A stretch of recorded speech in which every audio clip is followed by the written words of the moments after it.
Hello, welcome to Atheist Torah Study. My name is Emma. I am your Torah Study host. And today we're going to be doing Chayei Sara. Atheist Torah Study is my own personal project. I don't really expect anybody to pay attention to this, but it's my own personal exploration of the Torah through the lens of an atheist. I'm an atheist and I have a lot of respect for Judaism and Jewish tradition. At the heart of Jewish tradition is studying the Torah. And I try to look at each Parsha of the week through the lens of an atheist. I don't believe in God. I think the universe is fundamentally meaningless. I'm an existentialist. I think that we basically have to create meaning. And I think the Torah is a really interesting document. It's ancient literature. It has ties going all the way back in history to, I mean, not the Torah itself, but at the time the Torah was composed, it was connected backwards at its time to, the origins of language. And the origins of writing, the cultures that surrounded it, the ancient cultures that surrounded it, were the cultures that had just invented writing like a couple of millennia before. There were still ziggurats and pyramids, and everything was still powered by animals. There wasn't there weren't universities, and there wasn't anything that we consider modern, obviously. Well, there were some things you can actually find modernity at that time, but at the time the Torah was written, as well as the time leading up to its writing, it was connected to ancient history in a way that, like, we in the modern age have really no connection with, because we're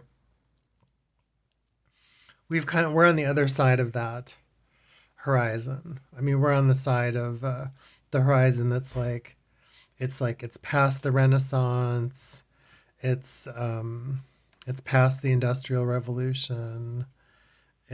We're deep into the heart of capitalism, and deep into the heart of kind of a secular society where religion is more of a personal choice. But it's just like, for me as an atheist, it's so interesting that people still follow these ancient textual traditions that are really rooted in a specific time in history.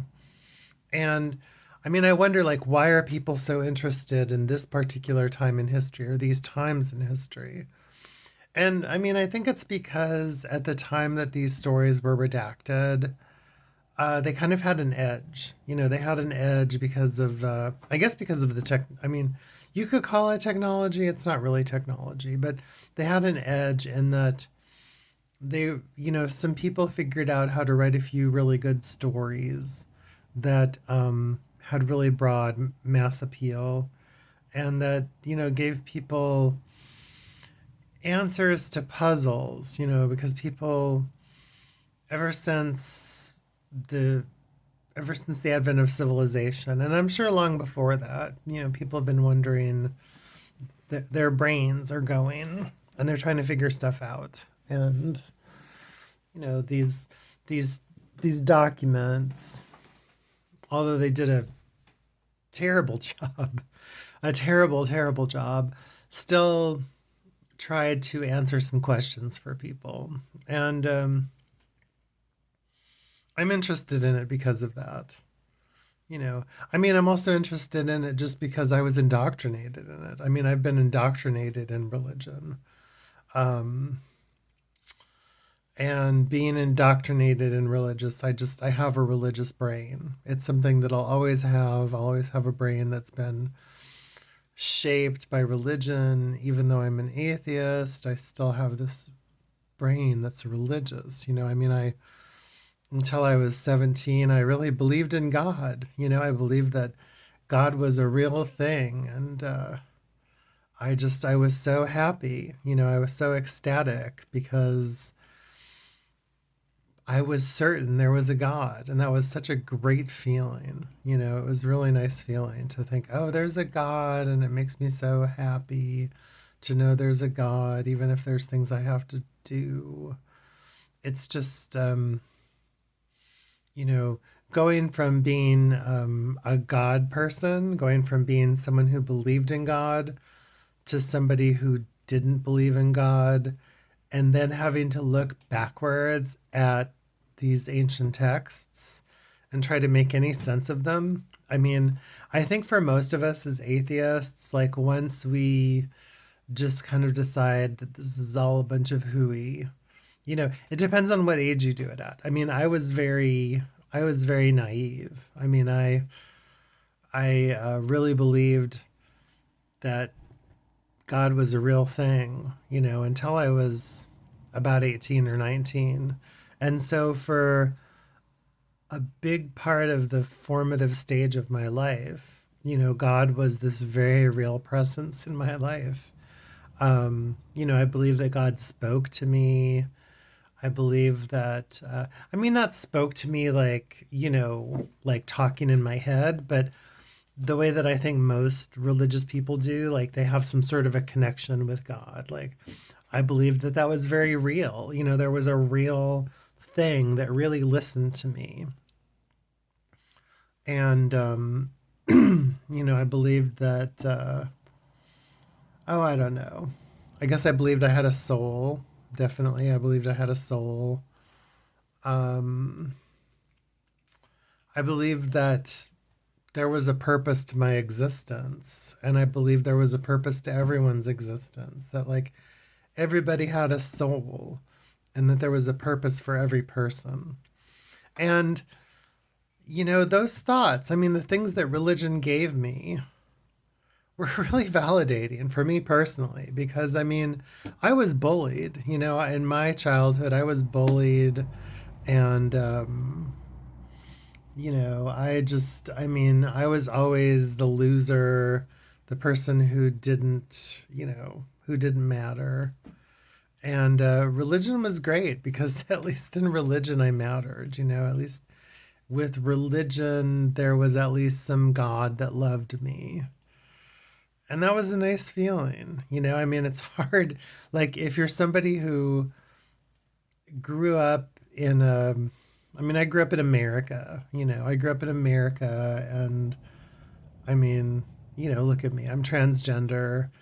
When I was a kid, I mean, I wasn't really out as a transgender person when I was a kid, but when I was a kid, I was just like a weird, nerdy person, who didn't really fit in. I didn't really fit in my environment. And, um, religion was great. Religion made me feel so happy because it was singing, and it was connecting to something. And the people around me, the religious people around me, the people who indoctrinated me, they indoctrinated me. I mean, at this point in my, this is actually kind of my response to them. This is like my love letter to the people that indoctrinated me. But the rest of my life, like everything I do as an atheist, is kind of like a love letter to my past. And in a way, I kind of think that's maybe a little bit of what the Torah is. I mean, I think that by the time the Torah was written, because the Torah had been around, well, at least some theories about the Torah are that the Torah had actually kind of been around in different forms, like for about 1,000 years. This is stuff that I've been taught. I mean, I don't know what I believe of the. I mean, I'm so ever since I've become an atheist, I've become much more in line with. I mean, I really am interested in biblical criticism and in any kind of conversation about religion that is very rooted in actual evidence. And I understand that we don't have evidence. There's a lot of evidence that gets destroyed. I mean, we've seen it in our own lifetime. I mean, I remember when the Taliban destroyed all those statues. And also, I remember during the caliphate in Syria, just not that long ago, when they were going around museums, they were going into museums and destroying history. And, who knows how many times that's already happened. I mean, I think that that's a lot. I mean, just look at Jerusalem, I mean, what is Jerusalem if it's not like one religion trying to destroy another religion?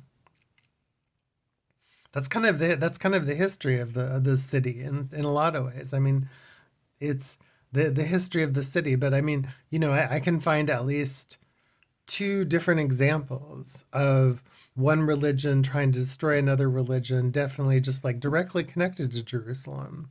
One is, I mean, look at the Dome on the Rock.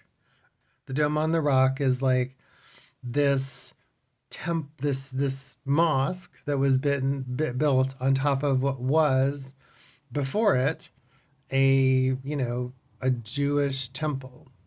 So like this religion, the new religion, the religion that was started kind of, it wasn't I mean, the religion that was, so the Persians, who then kind of became, I mean, what was the relic of the Persian Empire, became kind of the Muslims, and that history put the Dome of the Rock on top of the the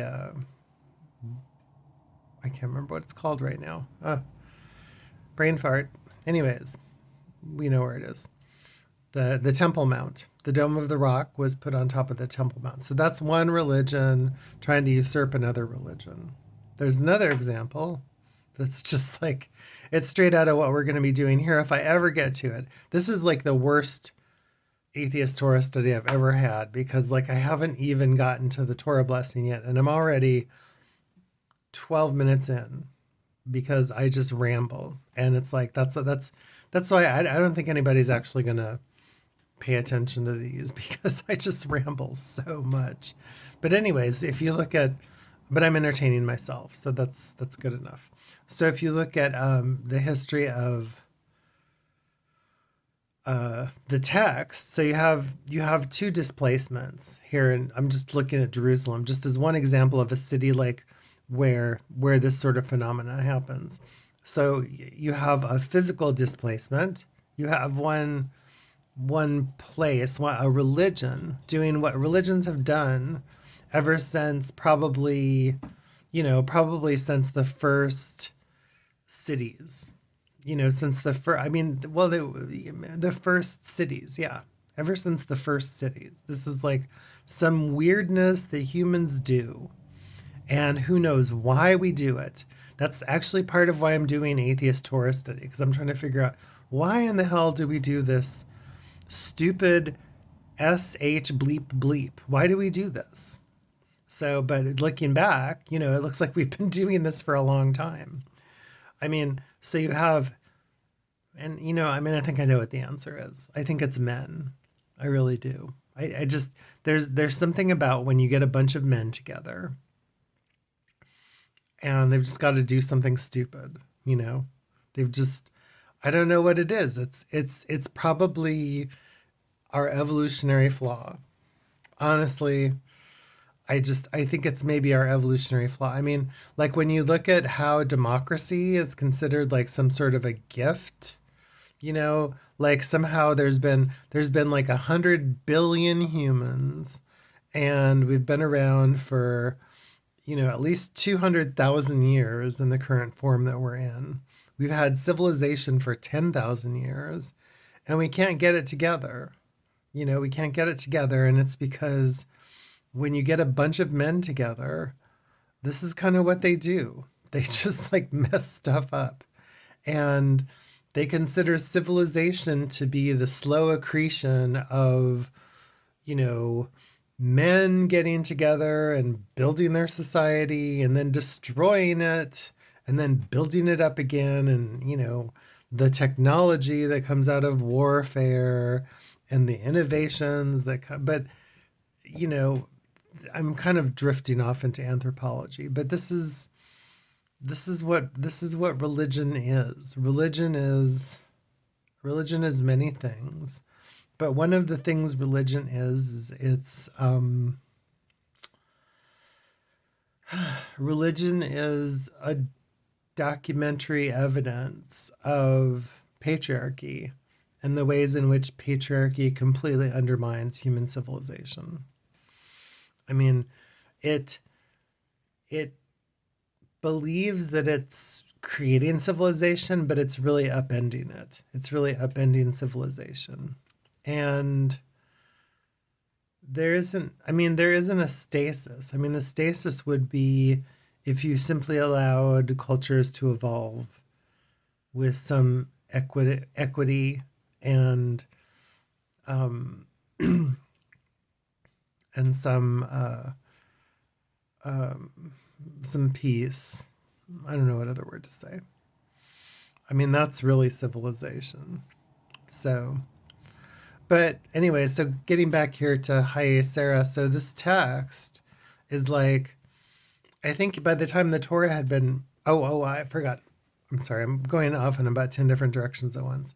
Okay, so the other example, I use the Dome on the Rock and the Temple Mount as one example of a religion usurping another religion. But the text itself, the text of Judaism, is another example. I mean, it's the exact same thing. It's like basically you had Christianity, which came along, I mean, almost at the same time as Judaism. I mean, they, my own thinking about this is really evolving, and a lot of it's thanks to online technology. I mean, and maybe chasing biblical scholars through online rabbit holes is like a huge mistake. Maybe there's no scholarship in it. Maybe it's a total waste of time.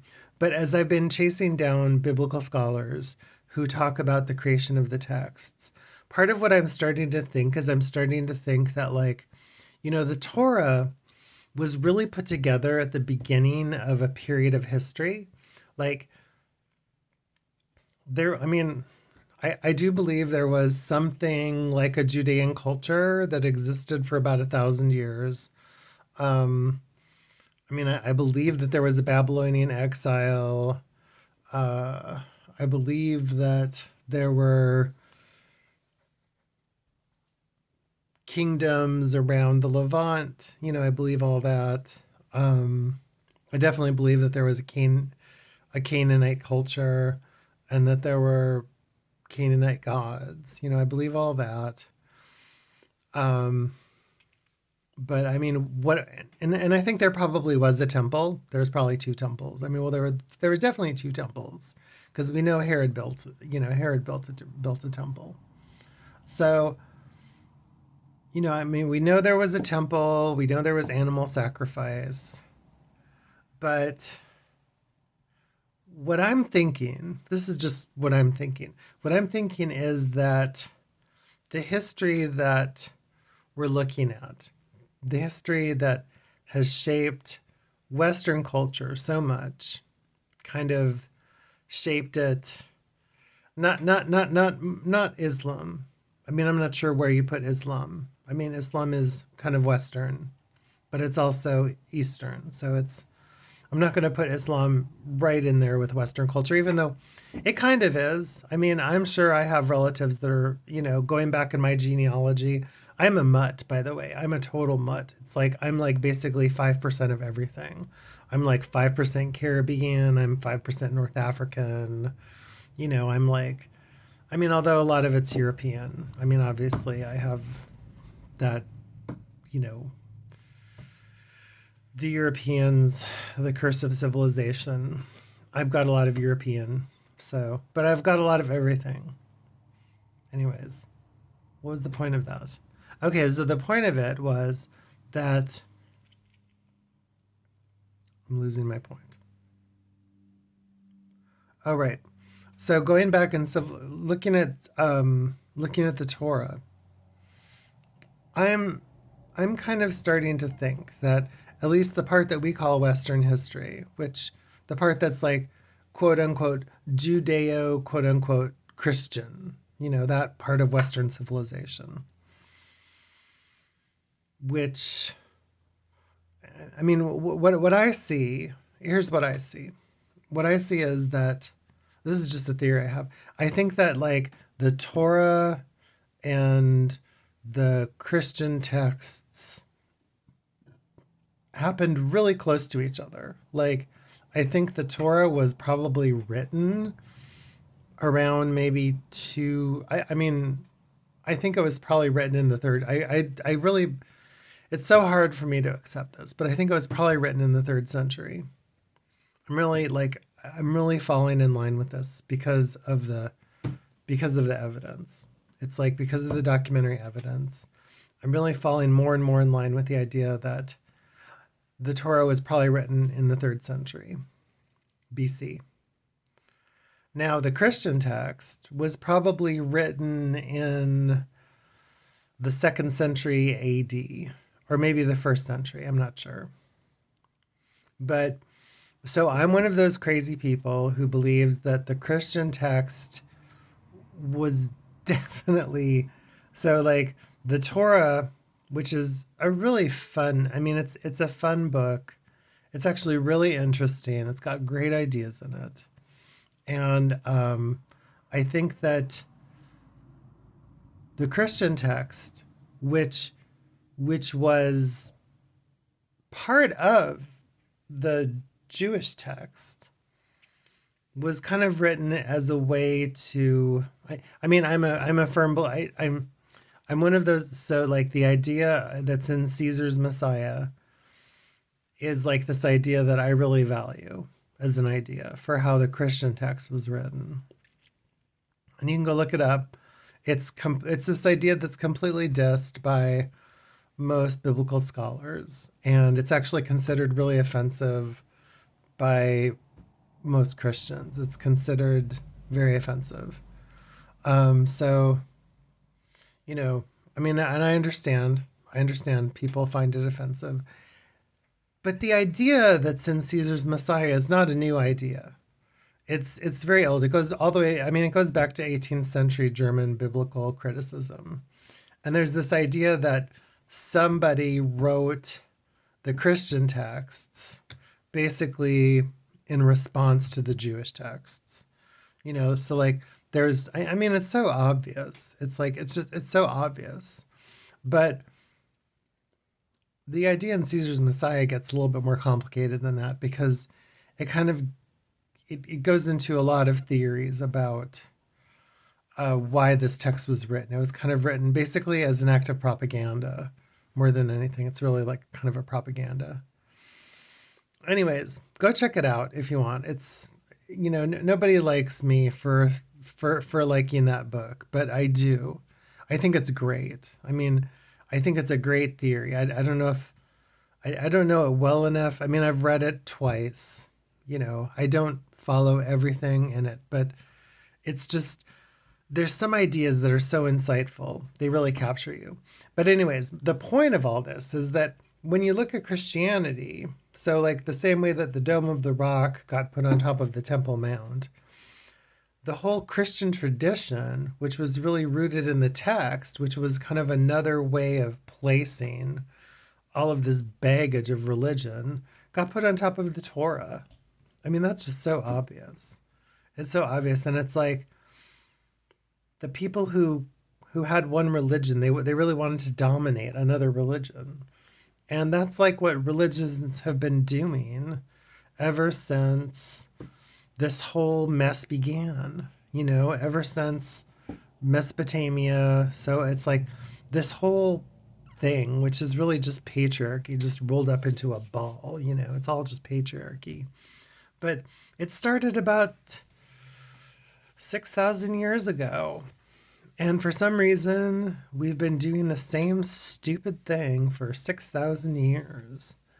And it's just been such a waste of our resources as a species to like waste so much of our time on this conquering and this destruction. But Anyways, the Torah is really interesting though, because the Torah is a record of all of this. I mean, once you really begin to look at human history, and once you really begin to look and analyze and kind of so this is why, as an atheist, I still find it really interesting. I mean, in addition to the indoctrination that I got as a child, I just find this interesting because I can begin to kind of pull apart at the seams the the aspects of religion, and I can kind of like I can see what's underneath. I mean, I can literally, it's almost like performing an autopsy. But it's not like an autopsy on something that's dead. It's more like an autopsy on something that's alive, and is breathing. And it's not like it's not like you're dissecting something that is going to be hurt by you looking at it. I mean, the way that you think about it will be hurt for sure. If you're a devout person, it'll definitely be hurt. But if you're not, then it's really interesting. Looking at the text this way is really interesting because there's so much in the text. I mean, the text is great, and I mean, I think that part of the reason that I think that, hang on, just I'm gonna have a sip of coffee.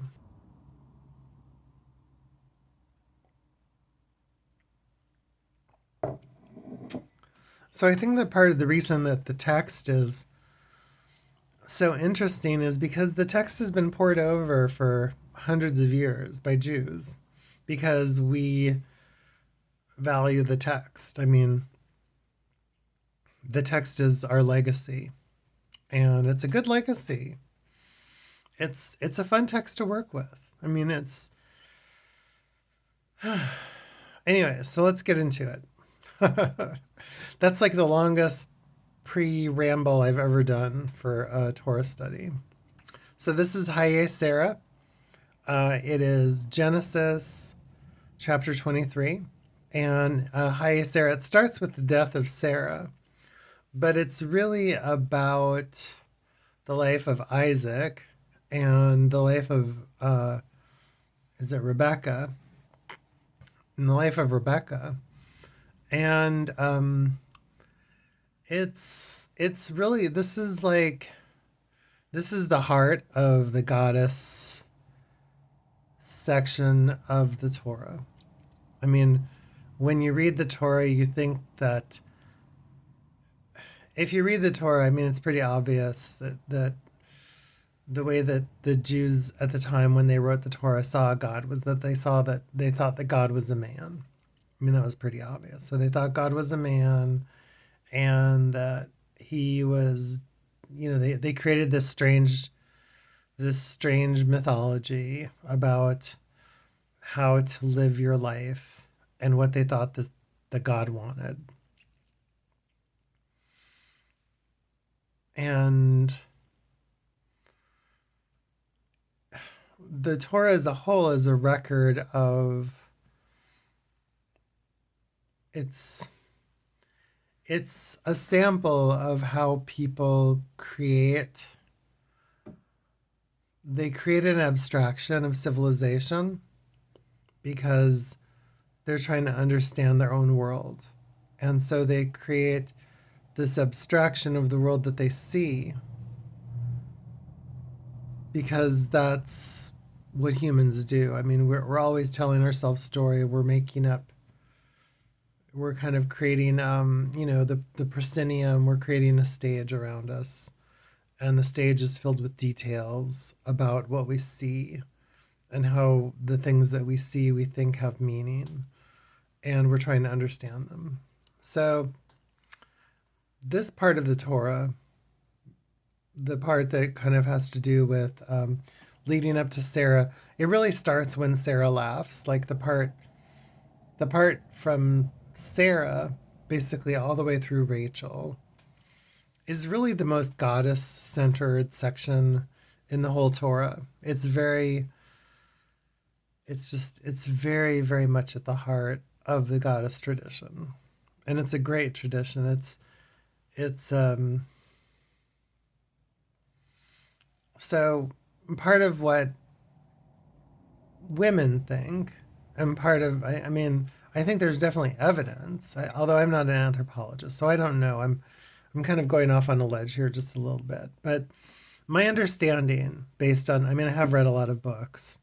Um, my understanding is that there were a lot of goddess worshipping cultures, probably around the time of the Levant, and of course, going back. There's still goddess worshipping cultures today, but unfortunately, because of Western religion, like, it's really unfortunate. I mean, I kind of wish that we had, as an atheist, I wish that we had inherited a legacy which included both God worshipping cultures and goddess worshipping cultures as like a precursor to atheism. I mean, I feel like we're already deep into a secular society. I mean, everything's happening all at once now, so obviously we have both a secular culture and religious cultures all happening at the same time. So, like here in America, where I live, you have right now at this time that I'm recording this, which is 2024. There's kind of uh,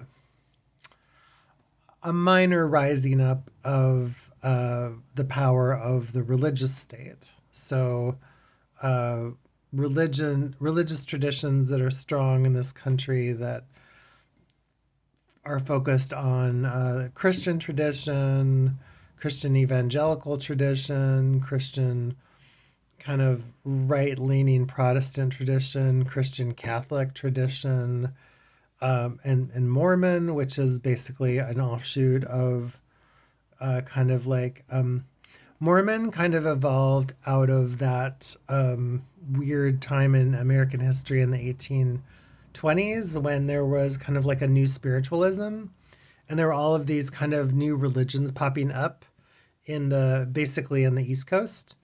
And Mormonism kind of came out of that time of like spiritualism. It was like around the same time as the Shakers and all these different kind of new religions sort of springing up that were mostly Christian, although Mormonism went way off the script of Christianity, but it's still kind of rooted in that tradition. So, anyways, these are kind of experiencing right now a little bit of a bump in terms of their prominence culturally, but they've always been here. They're always kind of floating around. Um, but as a whole, I think that the nation, I mean, it's not a religious nation. Now people will debate this, but it's not like it was actually founded to to really not specifically be religious, even though it's infused with religion.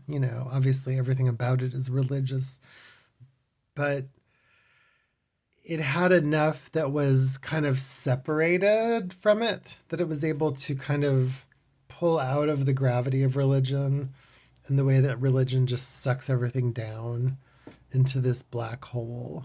It seems like you can't ever get out of it once you get sucked into it. But somehow the West was, and we were able to do that a little bit. So, and I don't know where I was going with that. I'm just going to keep on going now. So we're in Chayei Sara. Oh yeah, I know what I was trying to get at. What I was trying to get at was I wish that we had come into modernity and into the secular time with a really healthy history of both a God worshiping culture and a goddess worshiping culture. I mean, I wish that we had gotten to our technical, um, post industrial phase of human society with both a really healthy and balanced, like, religious tradition that really uplifted both men's experiences and women's experiences. But instead, what we got was, and this is part of why civilization is so screwed up right now, is, I mean, and I believe this. This was like, now I'm not, I don't hang out with feminists as much as I used to. I mean, I used to hang out with feminists a lot, and I was just totally enamored with feminism. I'm still completely enamored with feminism, and I'm still completely enamored with um, ideas about the goddess and about uh, anyways, I'm still enamored with all of that. But I guess I was really, really enamored with it when I was first discovering it. And like for years, that was all I could do. That's all I could do. It's like one of over here, I should go get it. It's part of why civilization is just such a dumpster fire now. So, anyways, uh, so the point I was trying to get at was that the point I was trying to get at was that I wish that we had come into modernity with both a really healthy kind of I mean, not healthy, but it's like we inherited patriarchal religion, which, like to me, atheism basically undermines everything about religion. I mean, there's no doubt about it. Atheism invalidates almost anything about religion that you consider fundamental, starting with the idea that there's a God. But I wish that we'd also had a goddess. I mean, I wish that before we'd gotten to the secular age, before we'd gotten to this period of history, I wish that we'd had both a god and a goddess to undermine. Because since we have a society, I mean, you can't really be an atheist and be a religious person. I mean, you really can't. I mean, you can belong to a religion. You can have a religious heritage, um, or there's a lot of things you can do with religion, but you can't really be a religious person and be an atheist, obviously. And I mean, most atheists would be like, why would you ever want to do that in the first place? The whole point of atheism to kind of like just throw it all in the garbage can and say, that's just a big waste of time. And there's a lot of truth to that. I mean, there really is. I mean, I think that atheism is very dangerous still in the world. I mean, I don't think that the world is ready yet for atheism because people, I mean, religion gives people a couple of things. It gives their lives a sense of order right now in this moment, and it makes them believe that their lives continue to mean something after they're dead. And those two things are so valuable to people.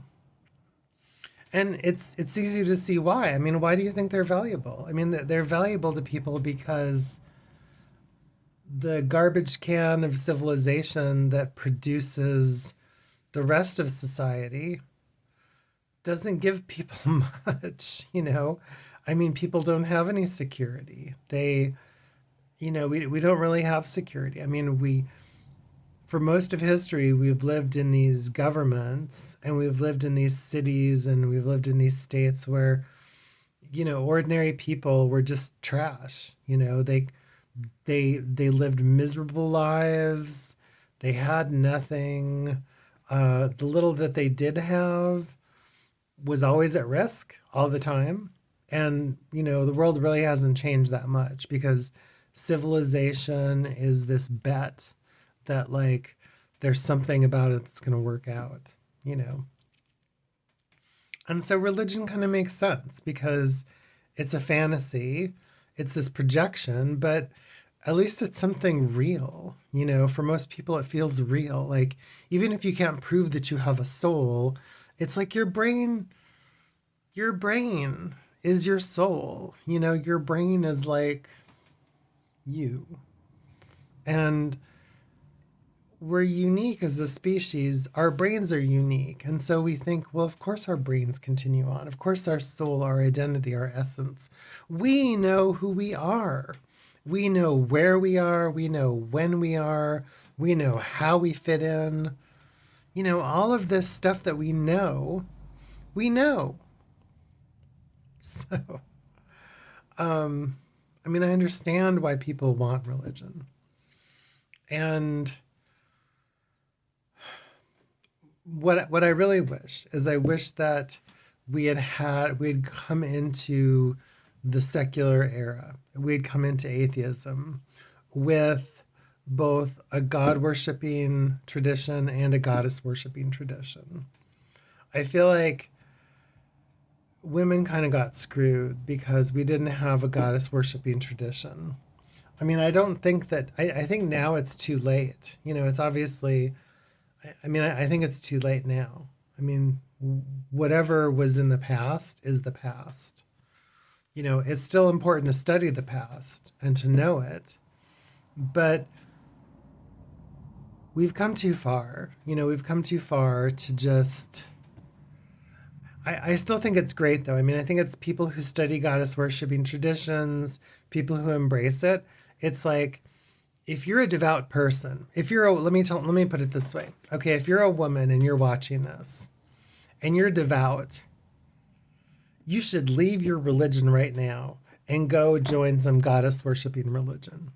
Because there's nothing in, you know, there's almost nothing in any of these Western traditions, unless you want to spend your adult life trying to unpack all the garbage that's in Western tradition and understand what you in your role as a woman was in these traditions and try to unpack all that, which takes years to really understand how deep this goes. You're just better off just going and joining some goddess worshiping tradition. You really are. I mean, although I don't know.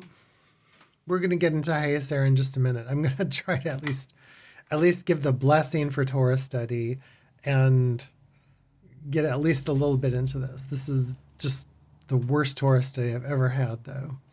But if you're a woman and you're trying to understand what it what it means, you should just I don't know. I mean, I do this.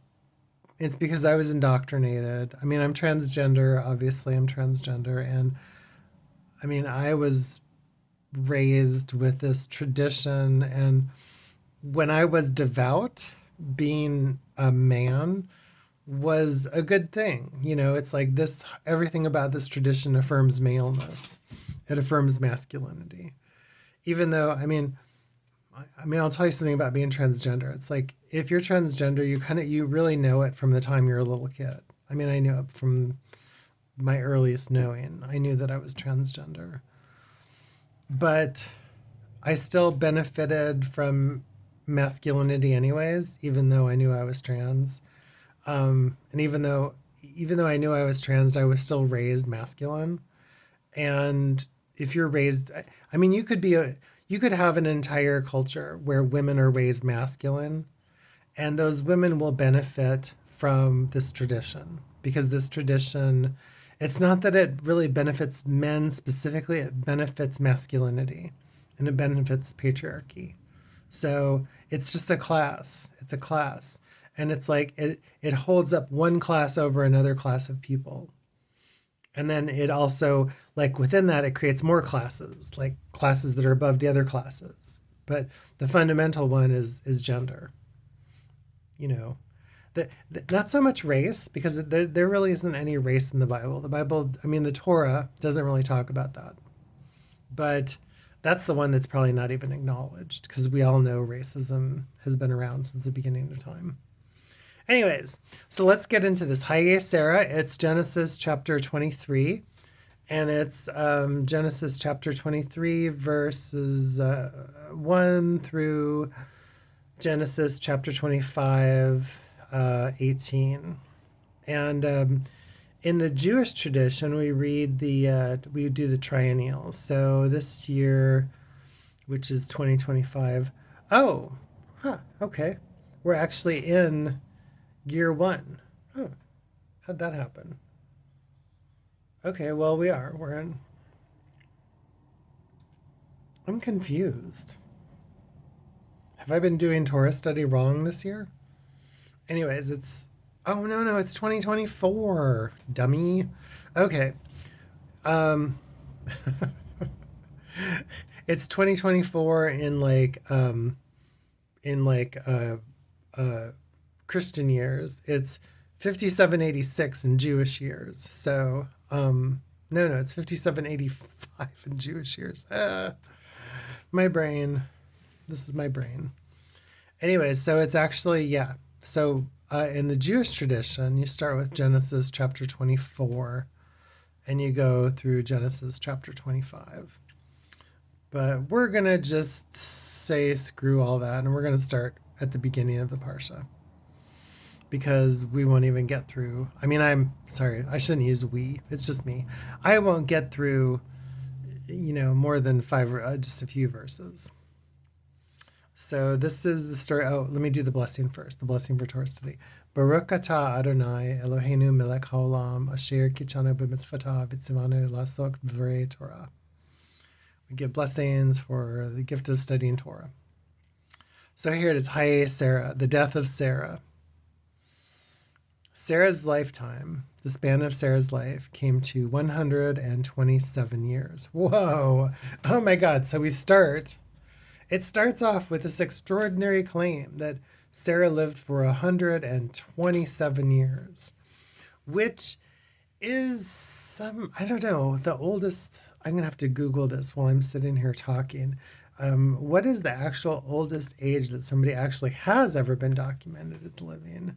What is the oldest age someone has lived? Oh, it's very easy. This has been Googled quite a bunch of times. Someone has lived. So according to Google, it is 122. Jean Calment, who died in 1997. I remember her. She's the only person who had been independently verified to be over 120 years old. Wow, that's pretty cool. So she was born in 1875 and she died in 1997. So that's pretty close to Sarah. So in the story, Sarah lives to be 127. And of course, remember now, Sarah had a baby when she was 90. This Torah is weird. The Torah is very strange. Anyways, but in the story, yeah, whatever. In the story, she had a baby when she was 90. So then Sarah died, verse 2. Sarah died in Kiriath Arba, now Hebron, the land of Canaan. And Abraham proceeded to mourn for Sarah and bewail her. So there's a big thing. Okay, here's Canaan. The word Canaan. So I'm really curious about this. When does the word Canaan first appear in the Torah? I'm really curious about this. So Google is great. I love Google. I use it when I'm at a Torah study at a synagogue because it's so helpful. When did the word Canaan first appear in the Torah? Let's see. Genesis 9. Oh, okay. So it goes way back. Yeah. Anyways, Canaan is basically, this is all just, we don't really know anything about anything from the past, but we know a little bit. And it's pretty clear that Jews came from Canaanites. So that's kind of where we came from. We came from Canaanites. And the story is basically telling you as much. Sarah died in Kiriath Arba, now Hebron, in the land of Canaan, which later on became Judea, and then later on became Palestine. And now it's Israel and Palestine. Anyways, then Abraham rose from beside his dead and spoke to the Hittites. These were just some people. There actually was a Hittite kingdom. I don't know that much about it, but I would like to know more about it. And he said, I am a resident alien among you. Sell me a burial site among you, that I may remove my dead for burial. So this is always a big deal in the Torah. Well, no, that's not true. That's actually the opposite of what I mean. In the Torah, dealing with the dead isn't really like the focus of the religion. And, by the time this was written in like maybe the 3rd century BC, it wasn't for the culture of that time either. But for the Egyptians, for like 4,000 years, 3,000 years, the Egyptians developed an entire culture that was all about the dead. Like everything was about the dead. And part of, I think, maybe what this is like one of the things that I hear, I don't know if it's true or not, but I hear it, that part of what was different about Judaism at the time was that Judaism wasn't so revered with the dead. It was actually kind of trying to get away from that. I mean, there's obviously a lot of Egyptian influence in the Torah. I mean, the land that is now Israel is still adjacent to Egypt. I don't think that the Egyptians today are obsessed with the dead either. Not the way that they were 3,000 years ago. Of course, we're all obsessed with the dead. I mean, there's no way you can't be obsessed with the dead because the dead inform everything that we do. I mean, we are the future dead right now. We're the ones who in the future, not all of us, only a few people. Unfortunately, only a few people, but um the things that mostly the rich and privileged and occasionally somebody else do will affect the future and how the future dead think of themselves. But anyway, so this is just a story about death and what do you do with the dead body of Sarah. So Sarah's like, this is the death of the goddess. Here's the goddess has died. And now for the entire length of this Parsha, there isn't a goddess. The goddess has died. So this is winter. It's winter. How poetic. Anyways, boy, we've only got a few minutes left, but actually, at least I got to a little bit of Torah today. We have about 5 minutes left, so we'll try to go a little further. And the Hittites replied to Abraham, saying to him, "Hear us, my Lord. You are the elect of God among us. Bury your dead in the choicest of our burial places. None of us will withhold his burial place from you for burying your dead." So they've said it several times here, hear us, and then my Lord. So they're like treating Abraham like he's. Anyways, so they're saying that Abraham is above them. And they're saying that Abraham is the chosen of God. So it's like part of the purpose of the Torah. Like the Torah is trying to tell you all along that God is in control of everything and that like everybody recognizes this God, So these Hittites, who knows what their religion is? It doesn't bother to say what their religion is or who their gods are. I mean, there's a few places in the Torah where other people's gods show up. The Pharaoh, it doesn't really mention who his god is, but we definitely hear about Baal. So we'll hear about Baal later on. But the ironic thing about the story of Baal is that Baal is actually probably where the idea of God came from, because Baal was kind of like the king god of the Canaanites. And so it's just funny that like one of the only other gods that actually, I mean, besides the prohibition against other gods, one of the only gods that really shows up in the Torah is Baal. So that's really interesting. Anyway, so they say, you are the elect among God. You're the elect of God among us. And then right after that, it says, bury your dead. So, I don't know.